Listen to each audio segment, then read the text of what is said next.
Everyone, welcome to my channel. हम आज बात करने वाले हैं महारस की। तो महारस जो है वह रस शास्त्र जो है उसका बहुत ज़्यादा इम्पोर्टेंट टॉपिक है। तो चलो स्टार्ट करते हैं हम लेक्चर को। ओके। तो महारस जो है वो कितने होते हैं? तो महारस जो है ना वो 8 होते हैं। कौन कौन से? तो वो है अभ्रक, वैक्रांत, माक्षिक, विमल, शीलाजतु, सस्यक, चपल और रसक। तो इस तरीके से 8 महारस होते हैं। ठीक है। ओके। अब हम लाइन बाय लाइन ना ये जो अलग अलग 8 जो महारस है इनके बारे में हम देखेंगे। ठीक है, डिटेल में देखने वाले हैं सबके बारे में। तो चलो स्टार्ट करते हैं हम। ओके, ठीक है। तो सबसे पहली बात तो हम अभ्रक की देखेंगे। ठीक है, अभ्रक मतलब क्या होता है? ओके, उसके बारे में हम देखेंगे। ठीक है। तो अभ्रक जो है ना उसका पर्याय जो शब्द है वह है व्योम, गौरी तेज, गगन और गिरिज। ठीक है। इसको रसशास्त्र में अभ्रक जो है उसको हम गौरी तेज कहते हैं और पारद जो है ना उसको शिव बीज कहते हैं। ठीक है। और अमरकोश में अभ्रक को गिरिजामल कहा जाता है। अमरकोश जो है ना उसमें अभ्रक जो है उसको गिरिजामल कहा जाता है। ठीक है। फिर उसके बाद मॉडर्न में अभ्रक को क्या कहते हैं? Double silicate of aluminium and potassium और सोडियम। ओके, ठीक है। अब हम देखेंगे रासायनिक दृष्टि से अभ्रक जो है उसके 5 भेद है। ठीक है, रासायनिक दृष्टि से उसके 5 भेद बताए गए हैं अभ्रक के। कौन कौन से वो हम देखते हैं। तो first one is muscovite, second is paragonite, third is phlogopite, fourth is lepidolite, fifth is biotite. ठीक है। तो इस तरीके से अभ्रक जो है उसके 5 भेद बताए गए हैं। मस्कोविटा मीन्स श्वेत अभ्रक होता है। ओके। और जो पैरागोनाइट है वह भी श्वेत अभ्रक में आता है। और जो फ्लोगोपाइट है वह रक्त अभ्रक में आता है। और लेपिडो लाइट जो है वह पीत अभ्रक में आता है। और बायोटाइट जो है वह कृष्ण अभ्रक में आता है। ठीक है। तो इस तरीके से उसकी रासायनिक दृष्टि के अनुसार अभ्रक जो है उसके भेद बनाए गए हैं जो कि 5 होते हैं, वो हमने देखे। ठीक है। अब हम अभ्रक के भेद देखेंगे। तो उसके 4 भेद बताए गए हैं। ठीक है, वो कौन कौन से हैं? तो वो है पिनाक, नाक, मंडूक और वज्र। इस तरीके से 4 उसके भेद बता दिए गए हैं। ठीक है। तो पिनाक अभ्रक जो है ना वो कैसा रहता है ना, जिस अभ्रक को हम जब अग्नि है मतलब कि गैस के ऊपर जब हम उसको तप्त करते हैं तो वो आसानी से अलग अलग हो जाता है। ठीक है। तो उसको हम क्या कहेंगे? पिनाक अभ्रक कहेंगे। और यदि हम इसका सेवन करते हैं ना तो हमको मलावरोध होता है और मलावरोध होने के कारण हमारी मृत्यु पर हो सकती है, मृत्यु जो है वह भी हो सकती है। ठीक है। ओके।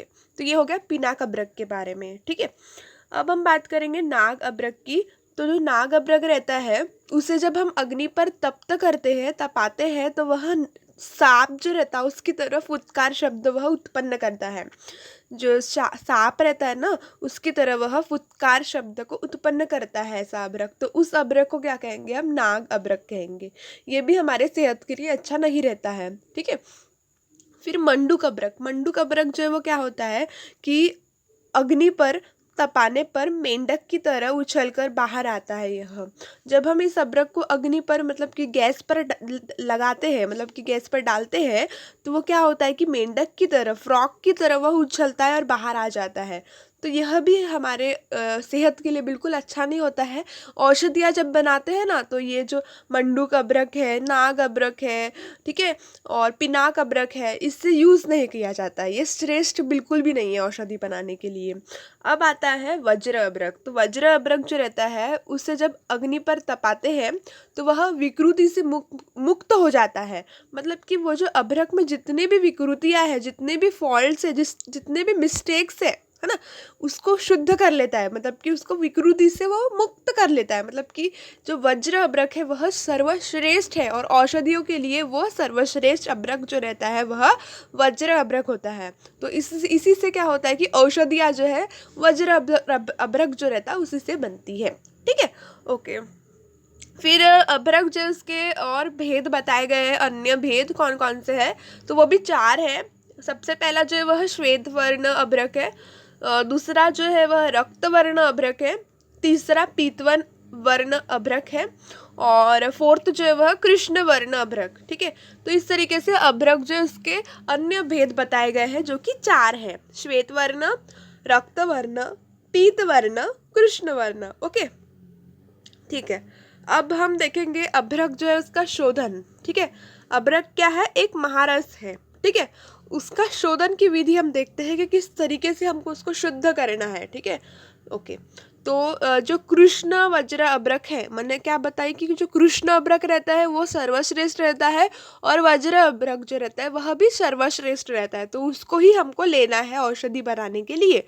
तो कृष्ण वज्र अभ्रक को हम क्या करेंगे, अग्नि में तपाएंगे, और तपा के हम क्या करेंगे, उसको तपाना हो गया हमारा, उसके बाद हम उसको कांजी, गोमूत्र, त्रिफलाक्वाथ एवं गोदुग्ध, इनमें से किसी भी एक द्रव्य में हम उसको 7 बार बुझाएंगे, ठीक है। इससे क्या होता है कि जो अभ्रक है वह शुद्ध हो जाता है, इससे क्या होता है, अभ्रक जो है वह शुद्ध हो जाता है। तो ये इसकी शोधन की विधि हो गई अभ्रक की, ठीक है।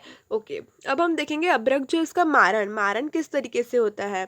तो मारण के लिए ना एक धान्य अभ्रक जो रहता उसकी ज़रूरत पड़ती है, तो वो उसका निर्माण की प्रोसेस किस तरीके से वो देखते हैं सबसे पहले, ठीक है।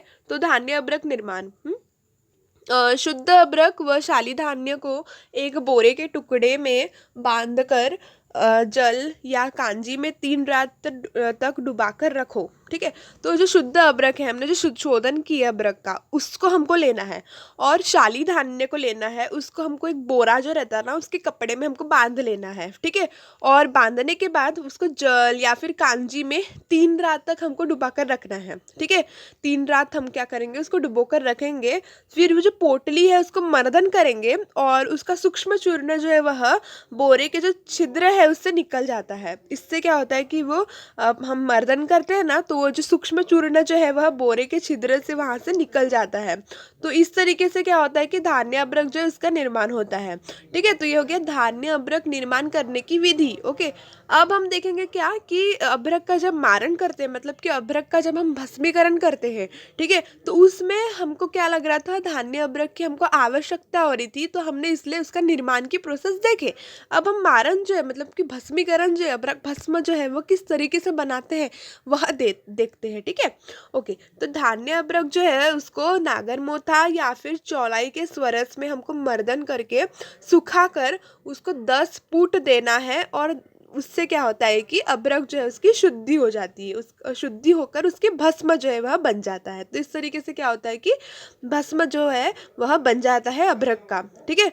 तो अभ्रक का मारण किस तरीके से हो रहा है कि हमने धान्य अभ्रक लिए, उसको हमने नागरमोथा या फिर जो चौलाई का जो स्वरस रहता है उसमें हमने मर्दन करे, और उससे क्या करें, मर्दन करने के बाद उसको सुखाकर उसकी 10 फूट हमको देना है उसको। इस तरीके से अभ्रक जो है उसका भस्म जो है वह बन जाता है, ठीक है। तो इस तरीके से अभ्रक का भस्मीकरण होता है। ओके, फिर उसके बाद हम देखेंगे अभ्रक भस्म जो है उसका अमृतीकरण, ठीक है।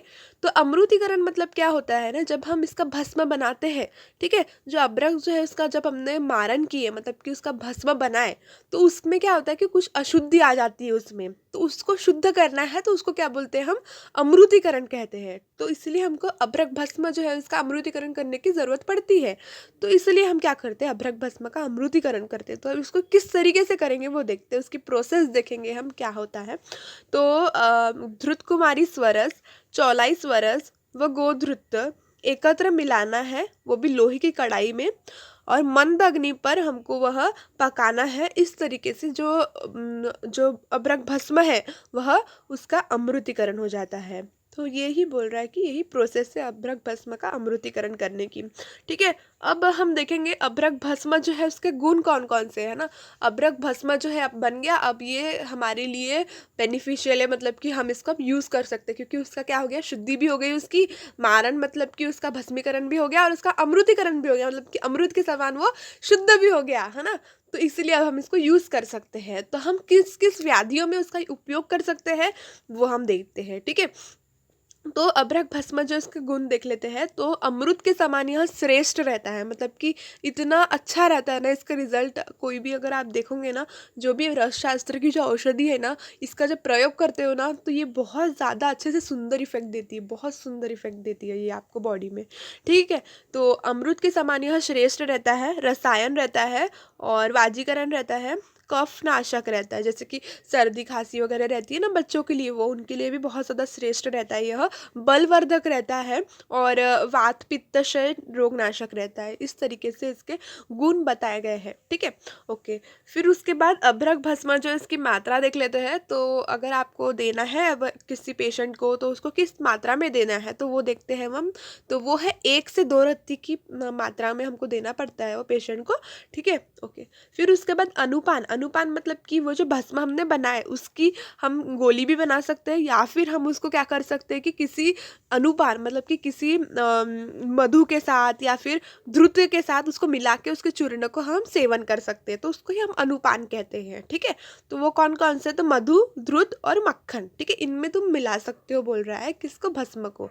ओके, फिर उसके बाद उसके प्रमुख योग कौन कौन से हैं, तो वो है आरोग्यवर्धिनी वटी, पंचामृत परपटी और योगेंद्र रस। इसमें क्या रहता है, अभ्रक भस्म जो है वह भी कंटेंट उसमें रहता है, इसलिए उसके वह योग हो गए। ठीक है, ओके। तो ये हो गया हमारा किसके बारे में, अभ्रक जो है उसके बारे में पूरा हमने देख लिए। ओके, इस पे ना अभ्रक के पे क्वेश्चन बनता ही है, उसके प्रकार जो रहते हैं ना उस पे क्वेश्चन बनता है, क्योंकि इसके 2-3 तरीके से प्रकार बताए गए हैं। सबसे पहले तो वो रासायनिक संगठन वाला जो है 5 बताया प्रकार, और फिर उसके बाद वो पिनाक, नाक, मंडूक, वज्र ये बताए। फिर उसके वर्ण के अकॉर्डिंग भी उसके टाइप्स किए गए, तो इस तरीके से इसके 3 वर्गीकरण हो जाते हैं अभ्रक के। तो ये एग्जाम में पूछता है इसका टाइप्स वगैरह, 5 मार्क के लिए पूछ लेगा या फिर 3 मार्क के लिए पूछ लेगा। तो हमारा प्रिपरेशन होना अच्छे से, तो ये अच्छे से कर लो आप। ओके, फिर हम बात करते हैं किसकी, तो वैक्रांत। वैक्रांत जो है यह भी एक महारस है। ठीक है, इसके बारे में भी हम देखते हैं, इसके पूरा वर्णन देखेंगे। ठीक है, ठीक है। तो वैक्रांत जो है उसका पर्याय क्या है, तो वह है जीर्ण वज्रक और चूर्ण वज्रक। ठीक है, इसका उपयोग क्या होता है कि ग्रहों को प्रसन्न करने के लिए वैक्रांत का है हम धारण करते हैं। जो ग्रह रहते हैं ना उसको प्रसन्न करने के लिए वैक्रांत जो है उसका बहुत ज़्यादा उपयोग होता है। और औषधि के रूप में जब हीरा जो रहता है, हीरा जो है वह उपलब्ध नहीं है, तो हम वैक्रांत जो है उसका भी उपयोग कर लेते हैं। ठीक है, क्यों ऐसा होता है, क्योंकि ये जो है ना हीरे के जैसे चमकता है, इसलिए इसका हम क्या कर सकते हैं, औषधि रूप में उसका हीरे का हम अभाव होने पर उसका उपयोग कर सकते हैं, और उसके औषधि गुण भी थोड़े थोड़े सिमिलर रहते हैं, इसलिए हम उसका उपयोग करते हैं। ठीक है, ओके। फिर उसके बाद वैक्रांत जो है उसका शोधन देख लेते हैं। ठीक है, मतलब कि उसकी शुद्धिकरण की प्रोसेस क्या है ना, वो देखते हैं हम। तो वैक्रांत को प्रतप्त कर 21 बार अश्वमूत्र में बुझाने से वैक्रांत जो है वह शुद्ध हो जाता है। ठीक है, तो वैक्रांत जो है ना उसको हमको तप्त करना है, मतलब कि उसे हमको तपाना है अग्नि में। ओके, और उसके बाद हमको 21 बार हमको अश्वमूत्र में बुझाना है उसको, और उससे क्या होता है कि वैक्रांत जो है वह शुद्ध हो जाता है।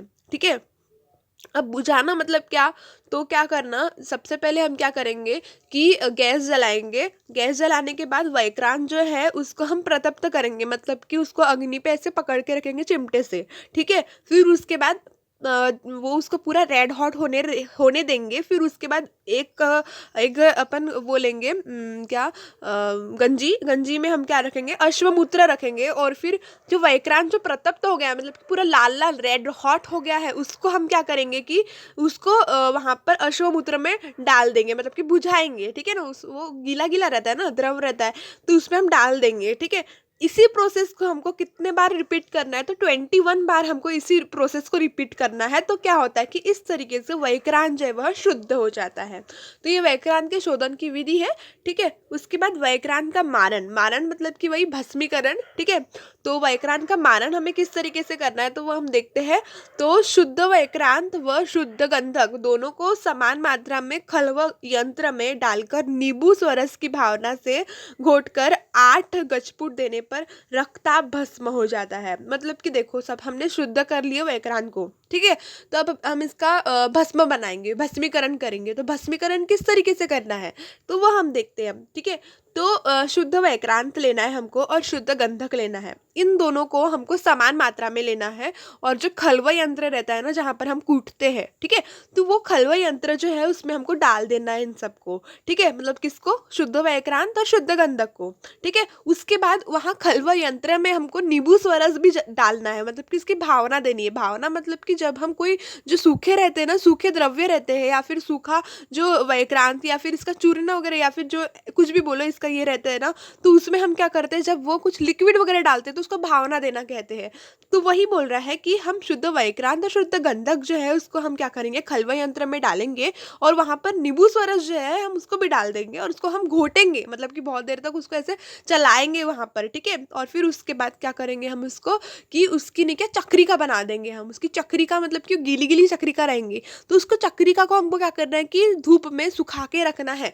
और वो जब सूख जाएंगी तो हमको क्या करना है कि गजपुट करना है। गजपुट मतलब कि क्या, तो हमको क्या करना पड़ता है, सेने के टुकड़े जो रहते हैं ना, गोबर के उपले वगैरह, उसमें हमको अंदर ऐसे अंदर हमको क्या करना पड़ता है कि वो गजपुट का जो वो रहता है ना, संपुट पुट, उसको हमको रखना पड़ता है, और फिर वो उपले को जलाना पड़ता है। तो इस तरीके से क्या होता है कि वो जो अंदर की जो मेडिसिन रहती है ना इसकी, मतलब जो हमने अभी जो भावना देकर जो मेडिसिन तैयार किए हैं, वो क्या होता है, वो पक जाता है अच्छे से। और जब इसका जब गजपुट हो जाता है ना, तो वो जो है वह अच्छे से भस्म बन जाता है पकने के बाद। तो इस तरीके से प्रोसेस होती है। तो हमको 8 गजपुट देना है इसमें, जिसके कारण क्या होता है कि वह रक्ताभ वर्ण का दिखता है हमें भस्म, ठीक है।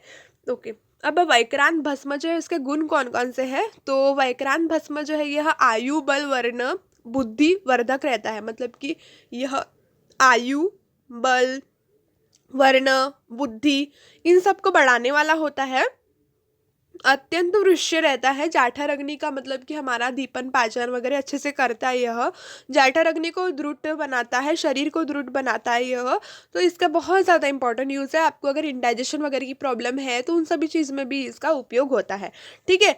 ओके, फिर जो वैक्रांत है, वैक्रांत का भस्म जो रहता है उसकी मात्रा हमें कितनी लेनी है, तो 1/24 रत्ती से 1/11 रत्ती तक हमको इसकी मात्रा लेनी है, ठीक है।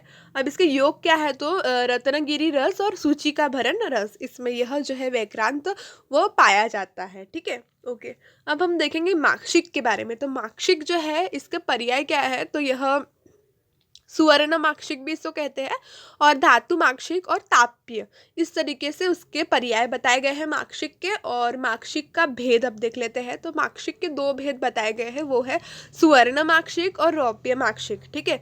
सुवर्ण माक्षिक जो है उसमें ताम्र लौह प्लस गंधक इसका यौगिक होता है वह सुवर्ण माक्षिक, और इसलिए ये यौगिक होने के कारण क्या रहता है कि इसको ताम्र गंधकायस कहते हैं। ओके, फिर उसके बाद रौप्य माक्षिक जो रहता है वह लोह और गंधक का वह यौगिक होता है, इसलिए उसको गंधकायस कहते हैं। ओके ओके, तो ये हो गया माक्षिक के भेद। तो हमने 2 प्रकार के माक्षिक देखे, कौन कौन से, एक है सुवर्ण माक्षिक जो कि सबसे ज्यादा श्रेष्ठ रहता है, और औषधियों में हम सुवर्ण माक्षिक जो है उसका प्रयोग करते हैं, ठीक है। और रौप्य माक्षिक जो रहता है वह उतना श्रेष्ठ नहीं रहता, और उसको क्या कहते हैं, हम गंधकायस कहते हैं, ठीक है। और स्वर्ण माक्षिक जो है उसको हम ताम्र गंधकायस कहते हैं, ठीक है।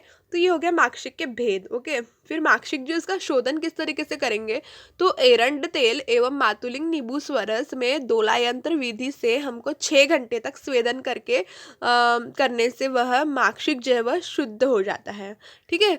अब डोला यंत्र विधि मतलब क्या होती है ना, मैं आपको बता देती हूँ अच्छे से। देखो, एक क्या करना पड़ता है, एक मटका लेना पड़ता है, ठीक है। उसमें निके एक लकड़ी या फिर एक लोहे का जो लकड़ी रहती है उसको वहां पर रख दो, उसके उसके जो मुख है ना, मुख में रख दो, ठीक है।